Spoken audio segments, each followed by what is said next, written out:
Morning or good afternoon, everyone, depending on where you are in the world today. Happy Sunday. I think it's fair to say it's Sunday in most places. I'm Kathleen Trigg Jones here with Mojo Streaming, and I am really happy to be joined by a special guest today. You're going to love her. You're going to love this story. And at the end of this, if you don't feel the need to get involved, then I would just say that something might be wrong. So we're going to have a check at the end and see if you've been swayed to really want to jump in and help this cause. Anika Salim, thank you so much for joining us today. Hello, you look beautiful. Hello. Oh, thank you. So do you. Thank you for hosting me. Thank you. And you're in Toronto. I am. I'm just a little outside of Toronto, but I am in the GTA area. Got it. And I'm in our New York streaming office. Anika is the director and the trustee for an organization called Free the Wild. You may have heard of Free the Wild just a few years ago, I think it was, right? When they made headlines when they successfully rescued a struggling elephant named Kavan. The world fell in love with Kavan. Kavan was not only rescued from this zoo where he had spent 44 years of his life, but they also liberated the entire zoo in Pakistan. The way this all came to be is that the Pakistani government was gifted this elephant from Sri Lanka. He lived in the zoo for 30 years. Free the Wild got involved, saw the conditions, realized that no elephant deserves to live this way. And they got behind this thanks to Cher, who is, everyone knows, the lovely Cher, who saw this egregious treatment and practice of capturing and enclosing an elephant who's a social being and decided to do something about it. I always say it takes one, right? And if someone has a voice as big as Cher's, then that's the equivalent of millions, and that's what happened. So in that case, Kavan was relocated to Cambodia Wildlife Sanctuary, where Kavan is doing well. But now we have another elephant that is really suffering, that Cher and her board of directors, Gina, Mark, our co-founders, and also Anika are really passionate about trying to help. And this is Lucy. So there's a Free Lucy movement going on right now. And that's what we're going to talk about today, as well as all the other causes and efforts that Free the Wild has gotten involved in. We'll get into some of that a little later. But let's start out just talking about Lucy. Who is Lucy? Lucy is an Asian elephant. She came from Sri Lanka at the age of 1. She was purchased from Edmonton Valley Zoo. So Lucy has been living in Edmonton Valley Zoo for 44 years.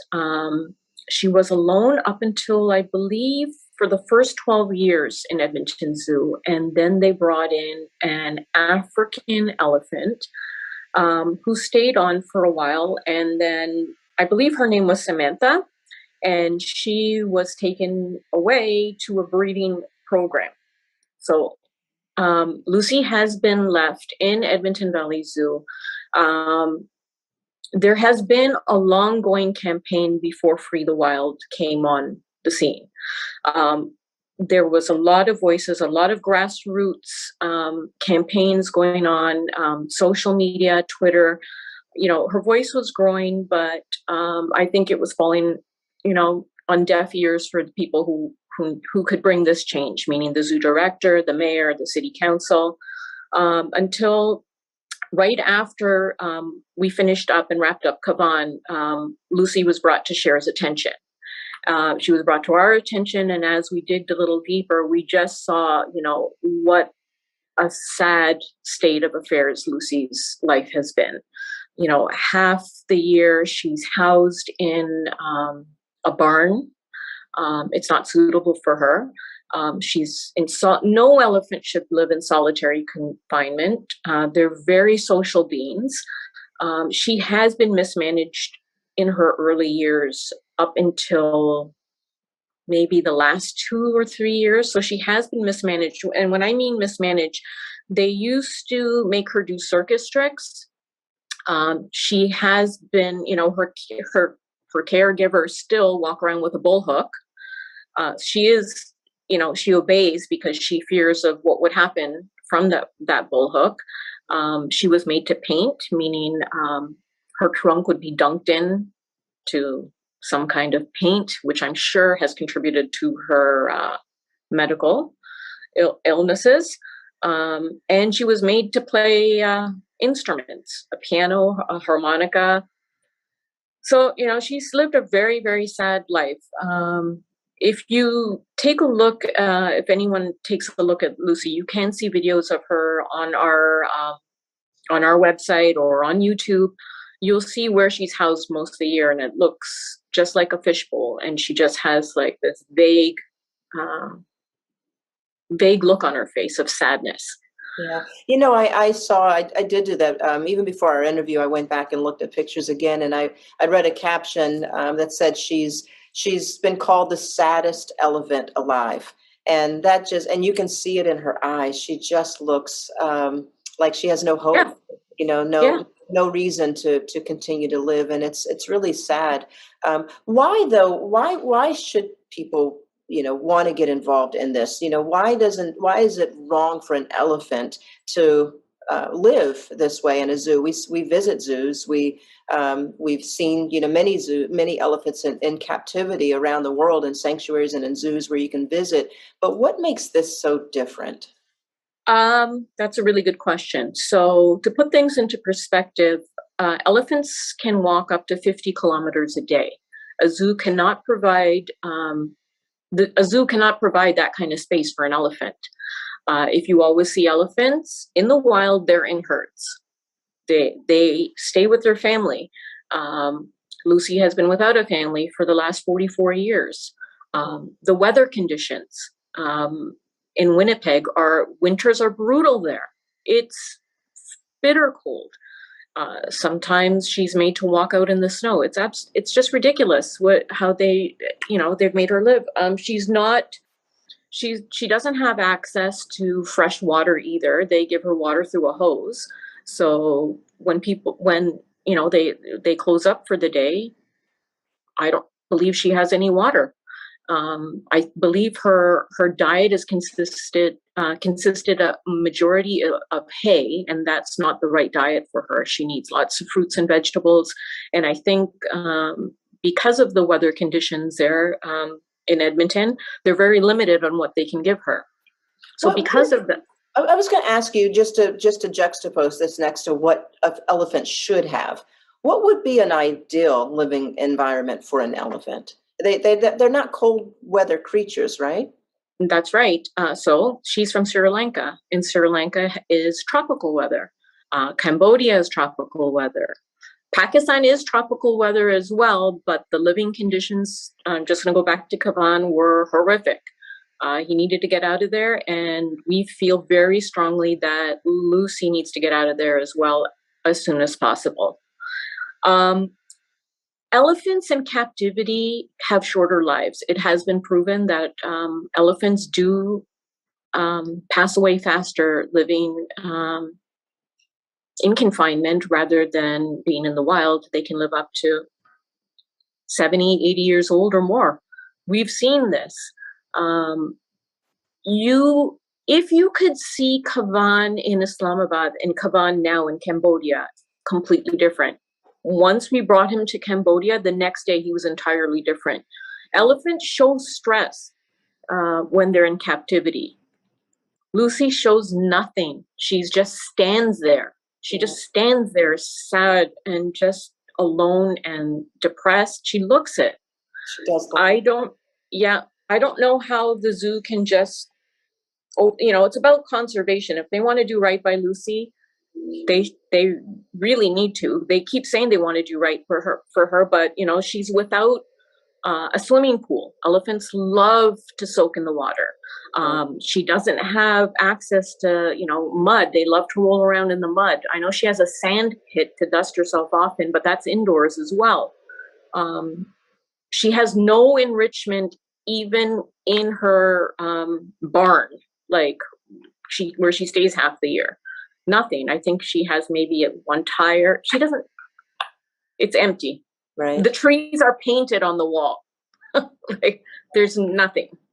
How did you all even learn about Lucy, and what inspired Cher? I wish Cher could be here, and maybe she'll agree to come on and do an interview with us at some point. Yeah. Um, Not that you're not amazing. I'd love to have the both of you No, on. that's fine. Well, She's great. right. But what inspired her to get involved, and how did you all even hear about Lucy? And I would imagine Lucy's. There's probably many Lucys, right?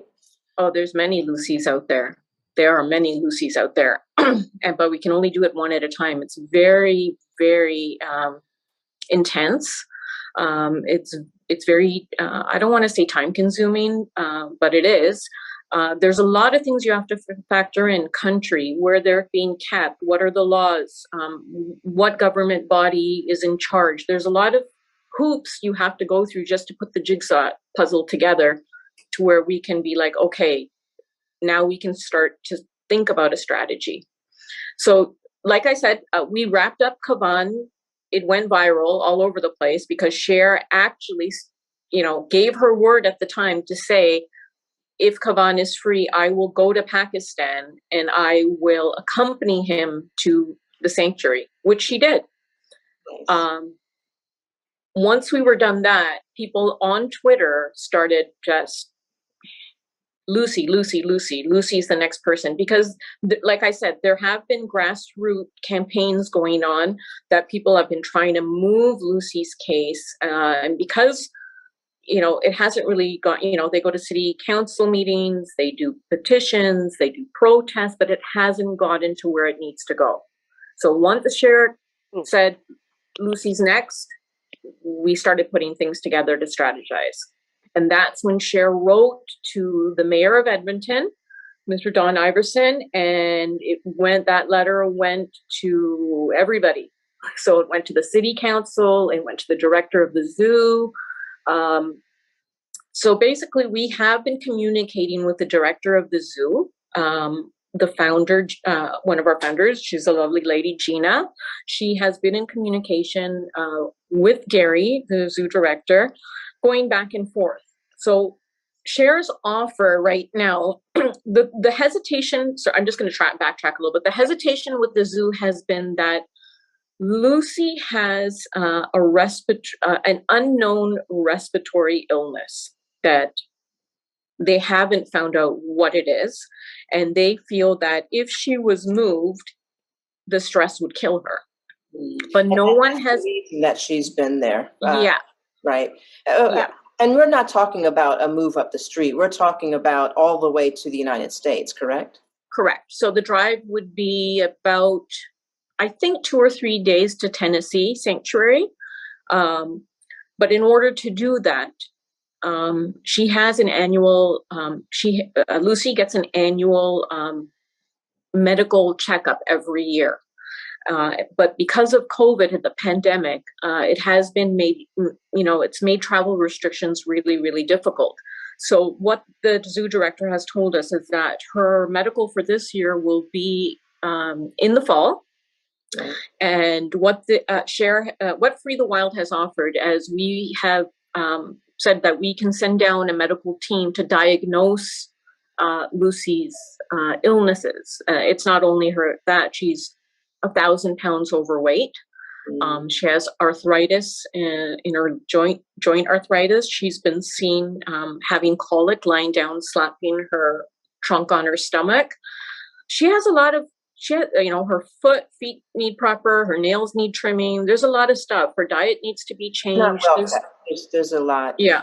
Is it not possible to keep her, and remind me where she is right now? Edmonton. She's in the Edmonton Valley Zoo. Which Edmonton, Alberta. Okay. In Canada. Yeah. Okay. And so it would take 3 days to drive her. I would imagine that would be a pretty rough trip for her. But is it not possible to keep her where she is, but put this same amount of attention into bettering her environment, putting the money behind, getting her some support there so she's not alone, bringing in other elephants? I don't even know if they can, and you'll have to talk about that as well. Can they even, at this age, would she welcome other elephants into the mix? But would that be a better solution to, instead of trying to move her, which she may not make that move? Well, that's the question. This is what the zoo has said. So we need to get in there to find out exactly what is going on with Lucy, with her respiratory. Is it as severe as they say it is? Because they haven't explored what's going on with her. So the traveling for her it would be stressful for anybody. It would be stressful for any animal that's been lived locked up for 40 years. They said the same thing with Kavan. He'll die on the way. Kavan was fine. We wouldn't just take Lucy out. There's a progression of what stages would happen. First, we need to get in there with the experts, find out what's going on with her, find out if she's fit to travel. If it comes back that Lucy's not fit to travel, we're also here to help. We're there to give recommendations how to make her life comfortable in her environment. If they're truly going to retire her, they need to retire her the proper way. She needs a pool. She needs access to mud. We don't want to add any more elephants to a zoo. They're not meant to be in captivity, especially not in Edmonton. The weather conditions, I'm almost certain is, why she has the arthritis and the respiratory, as well as the painting, dunking her trunk in. But the whole point of this is to actually figure out what can we do for Lucy, because, they keep having these annual checkups and they keep giving her all these kind of concoction medicines that we don't even know if it's the right medicine for her. We want to really aim for what's going on, take her oxygen levels, find out how much oxygen can she have? Is she able to make this move? Yeah. Now you want to bring in your own expert, right, to make that decision, because I believe they've had doctors that have been treating her that have said she really can't travel, but Yeah. you would rather bring in an outside, a neutral Yes. expert to really do a deep dive and figure out what's really going on with Lucy, and would some of those health problems that she's experiencing right now in the cold, would they be made better by the mere fact that she would no longer be in that environment and in a healthier environment where she's meant to be? Absolutely. So we want to bring in an unbiased team. We have we have proposed and given all the details of the vet, their backgrounds. I'm not able to share who it is as yet, but everything is under review right now. So what we're waiting for is for the zoo to come back to us to say, yes, send in your team, and then we're ready to go. Right, right. How much power does Free the Wild yield in a situation like this? Are they listening? Are they responding? And I understand the Shares even met with city government officials. Share has spoken freely to city government using her social media platform. So we have been communicating with the zoo. Share expresses herself or writes to the zoo. The time when Share will step in is once we know where Lucy is. If Lucy's free to travel, Share will accompany Lucy and take her, like she did with Kavan, to the sanctuary. Right, right. So how long are we talking? And because elephants have a pretty long lifespan, right? And under normal circumstances, right now, Yes. Lucy is in her 40s. Yeah. Okay. She is. I believe she's 44, 45. I'm pretty sure. So in captivity, like I said, their life is shortened. And now with her other illnesses, we don't know. We don't know what's going on with Lucy, and that's what we need to find out. We need the city of Edmonton to do right by her. Toronto here closed down our elephant exhibit and retired our elephants because they knew that keeping them in these conditions and housing them indoors, they're not meant for indoors for more, it's 6 months of a year at minimum indoors, and not being for a while. But they're really wild. Right now, by comparison, Kavan, tell me what his life is like now. Oh my God, he's a totally different elephant. Totally different elephant. If you would see Kavan in Islamabad, Pakistan, when we saw him, majority of his life he was chained, and he would be chained by all four legs. His mahout would keep him in an empty swimming pool, and he would sell his food to the public to feed him, so he could piggyback off Kavan's back and make extra money. Kavan suffered mentally completely. He would sway his head back and forth, back and forth. If you looked at him, he would never stop. As soon as his feet touched down in Cambodia, the next day we went to go see him, he wasn't swaying. And he did very little swaying in the beginning, and now I believe he's not swaying at all. He's actually been released into his jungle. So and he is has actually assimilating with the other elephants, and he there's two other females there, so they're free to do what they want. So it's not forced.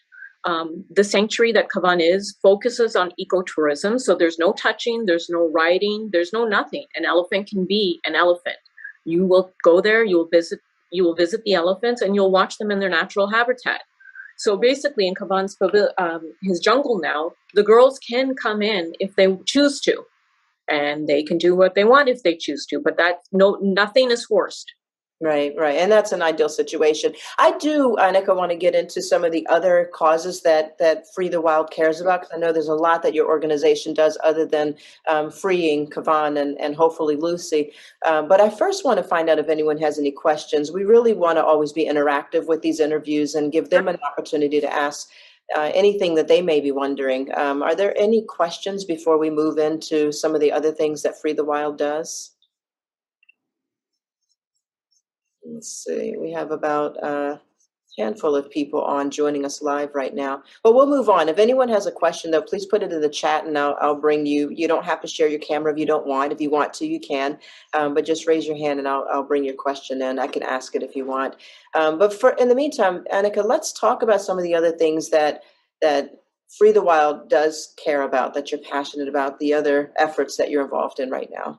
Yeah, absolutely. So we have other projects that we're actively working on as well, besides Lucy. We're currently also back.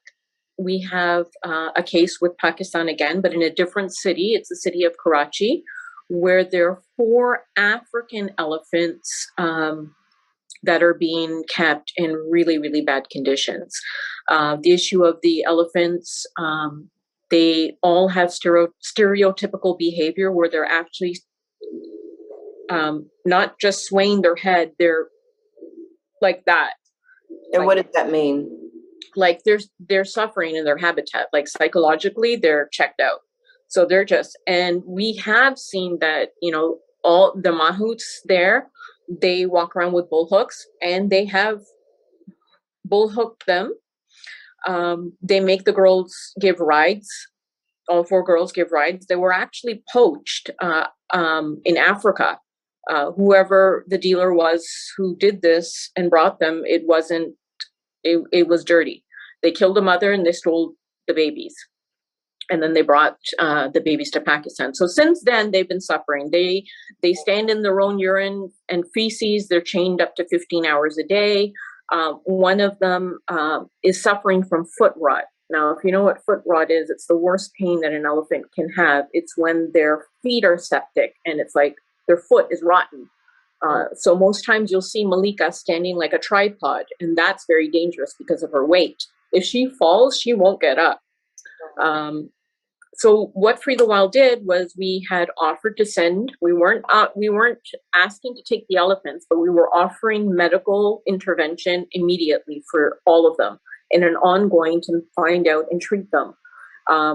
So basically the government body there is called KMC Metropolitan. They had agreed, but then all of a sudden they put a full stop to say, no, we don't want you coming. You're making us look bad. You're disgracing us. You're trying to take away our elephants. So I think they just kind of got scared because we had succeeded with Kavan in Islamabad, which is the capital city. So we have an ongoing court case going on there, okay, which looks promising. We have another case of a gorilla who lives in Thailand in Pata Zoo. Now, the conditions for this zoo is situated in a shopping mall. So you can imagine, she's never been outside. Really? She's never touched earth. She's never had sun on her face. She's never touched grass. If you see her conditions, she lives in a dark, what they've done is her enclosure is like a dark cave. So it's all rock. Mm. She has nobody with her. She's by herself. It's been over 30 years. her and other primates. So we're trying to get them out. Her conditions are there's no enrichment. They've given her a television and a tire to swing on, and that's how she's been living in a shopping mall for for 30 years. Where is the government in all this, and what is the government's responsibility? Because obviously we know we can't trust man, right? Yeah. To protect wildlife. That's just a given. But where is the government? What do you? Good question. Yeah. So once we started digging and strategizing and putting the pieces together, we came to a revelation that Thailand has no laws for captivity of animals and how they're kept. So everything that this gentleman is doing is legal. He's not breaking any laws. So our strategy is that we're trying to speak with the owner of the mall and have him, really just let us take her to a sanctuary. We've already set up a sanctuary. The Espinal Foundation is working with us, partnered with us in this. They're a great organization. They have rehabilitated gorillas back into the Congo, and that's what Bua Noa would get, a rehabilitation.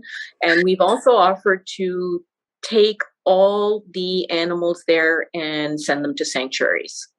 Right. Okay. So her situation is just a gorilla there.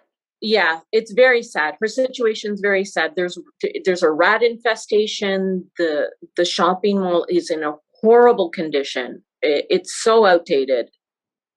Can I ask you though, for a gorilla or Lucy, or I guess we saw with Kavan as a case study, but can an animal who's never lived in the wild, never lived outside of this cage or this environment, can they successfully move into that environment without being a harm to people as well as survival skills themselves?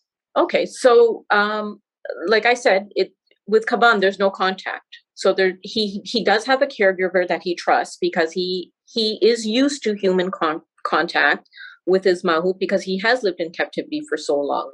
For Bua Noa, she does have a keeper. So she has a trusting relationship with the keeper that comes in there to feed her. And she would be able to trust someone else. The process is with the experts on how they rehabilitate.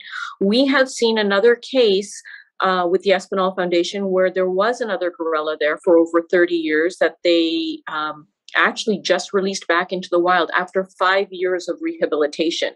So it's not like that they would take Bua Noa and put her in the jungle and say, okay, you're free to go. It's all sanctuary and protected areas. Obviously, they would train her slowly and they would never release her without fully knowing that, okay, she's in a good place. How long it takes. Right. But she needs to meet Mother Earth. Yeah. There's no reason she should live in a shopping mall. Right. And I think that becomes the question, life versus quality of life. And I know I was just reading another article where the Jane Goodall Institute got involved. And at first they were behind your efforts. And now Jane Goodall has kind of switched her stance on it as well because of the medical evaluations with Lucy and just saying that Lucy's not fit really to be able to travel. But again, it goes back to life, just sustaining life versus a quality of life. And would Lucy be better standing with her sad eyes, not moving at all? Or would the effort to free Lucy be worth it, even if she didn't make it? Because she's not really living right now. No, it would be a shame if we didn't try. Mm-hmm. We're not going to give up on Lucy. We're not going to say she's better off at the zoo. We want to first know what is her bill of health. We're bringing in an unbiased team to look at both sides of the coin, not just our side. So we want everything that we're doing is in the best interest for Lucy, not the best interest for humans. But what happens if those experts come in and they also conclude that she can't make this journey? We can accept that. We can totally accept that. Free the Wild's mission is to help animals in captivity, either by having them released into a sanctuary or give them a proper quality of life. So our experts will make the recommendations. We will help the zoo get on their feet to help Lucy. They've had all these years to make her life better, meaning give her a proper environment. She's been there her whole life, and they keep upgrading the zoo facilities for visitors, but not her enclosure.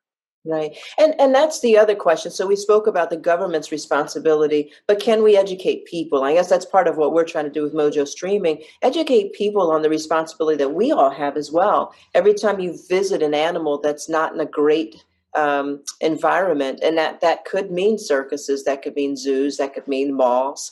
But Yes. when you contribute to that, are you really contributing to the problem? Yeah, you are.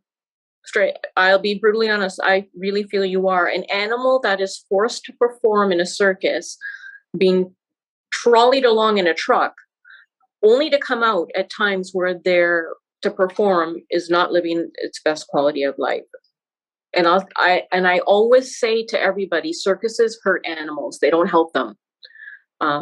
They beat them into submission. If you ever see background, they beat them into submission. They chain them. They put fear in them. I've seen them. They chain them. They make them ride. They exploit them to a pulp. Right. And even you could have the best facility of a zoo, but it will never be a natural environment. And I've said this again, we've all felt the pandemic and the lockdown and COVID. Now, we have gone stir crazy. Imagine the animals living their whole life in this little box. Sure. Yeah, I can't imagine. And that puts it in perspective, because I think, I just read a report earlier also that was talking about how many people are suffering from both anxiety and depression just from being held captive over this past, imagine 30 something years. And it's just really, really sad. But what are people to do though? So, you have children, you want to enjoy wildlife, you want to go to a zoo or to some place where you can see wildlife and up close. But how would it? What would the solution be? Are you saying we should never go to a zoo, a carnival anymore that has these animals? We should not go to the circus. We should not go to the zoo. I would never promote anyone to go to a zoo or Marineland or a circus. I wouldn't promote it. I mean, to each his own, but I will always raise the bar and educate, because these places aren't doing the best interest for the animal. They're doing the best interest for human entertainment. Bottom line, you pay a ticket to be entertained to see these animals. Parents can do a lot of things with their children. They can go on a vacation. There's so many good facilities of just do your homework, ecotourism areas where you can go to Cambodia Wildlife Sanctuary, like in Thailand, with the Elephant Nature Park. There are so many sanctuaries out there. There's Scott Global Sanctuary for Elephants.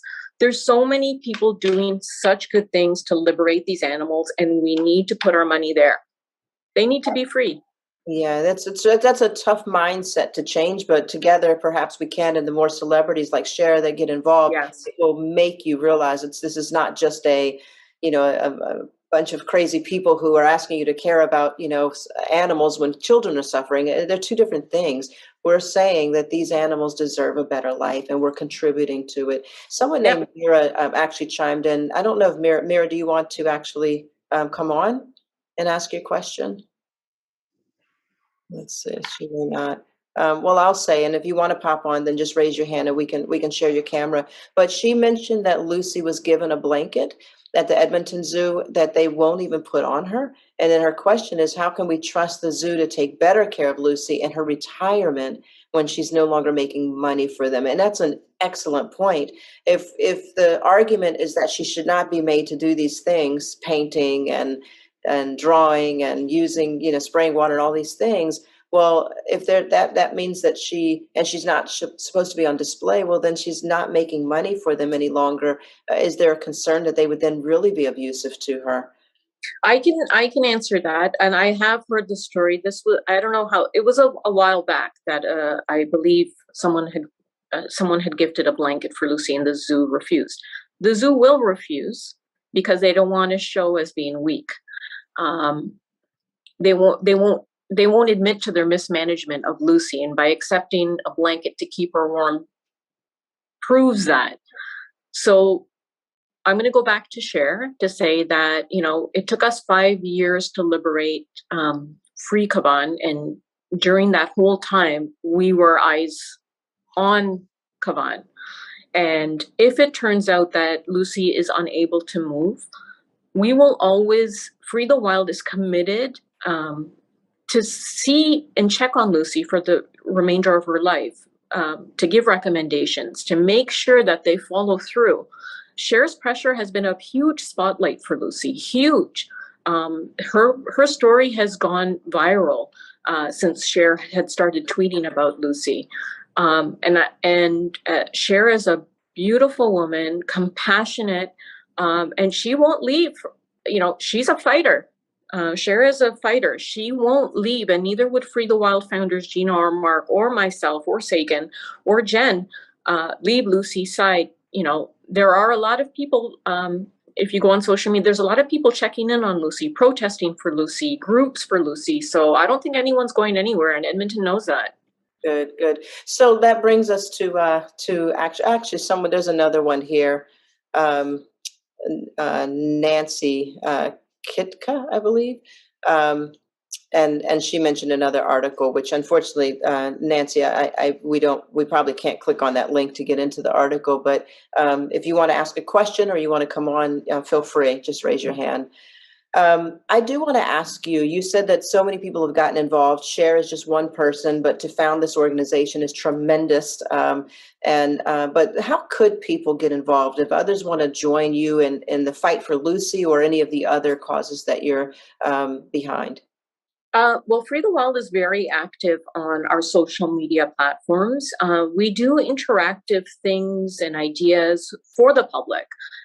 As today, we're having an international run or walk day where you get sponsors to sponsor you, and all the money that you raise goes towards Free the Wild's projects and process. Every dollar that we raise goes towards the animals. All our work, including Cher's, Mark, Gina, Sagan, or Jen, we all volunteer our time. We don't take a penny from that. So every dollar or penny we raise goes 100% for the care of these projects that we have. We have also a shopping, if you want to buy a Free the Wild swag, we have, stuff that you can buy if or you can donate, participate in our activities. About a month and a half ago, we had a photography contest for people to join, and raise funds for Free the Wild, submit your wildlife photography. So we keep trying to put fresh ideas in there. We don't want to just ask for money. We just we want to raise awareness, but also have fun too. Right. Right. It's all sad, when we talk about these stories and stuff, but we need a break sometimes too ourselves.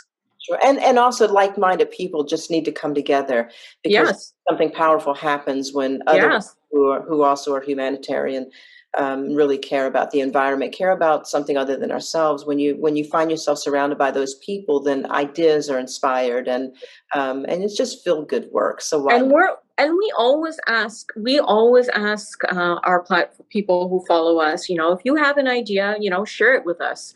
If there's a case that, you're our eyes and ears, we can't be everywhere. If you have a campaign that you're working on and you need some help, message us. We have so many blogs on there. If you want to start a campaign, we tell you the tools and stuff that you can use to start your campaign and what you can do and how you can take it to another level. So we're not just about projects. We try to do things all around. We do documentaries, we do blogs, we do our posts. We try to update our followers on all our social media platforms at all times. Very nice. Can you give some contact details now? What is your website? How will people find you on social media as well as the website?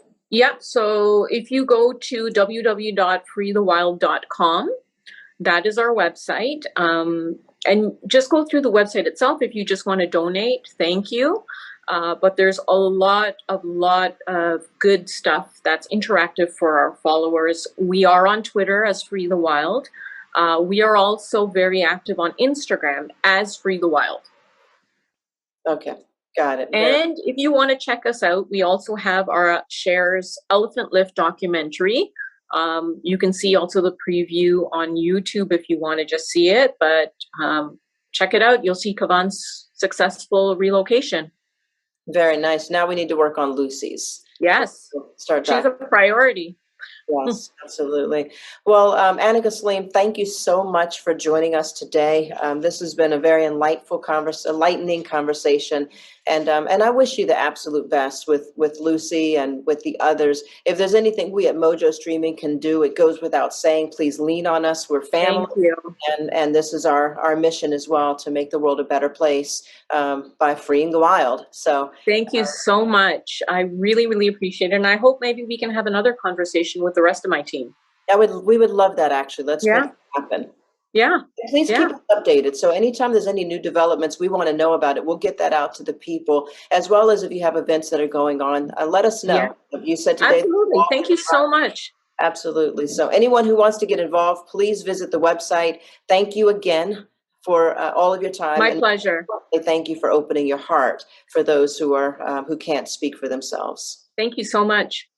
All right. Have a great Sunday. You have a better Sunday. Thank you. Bye-bye. Bye-bye.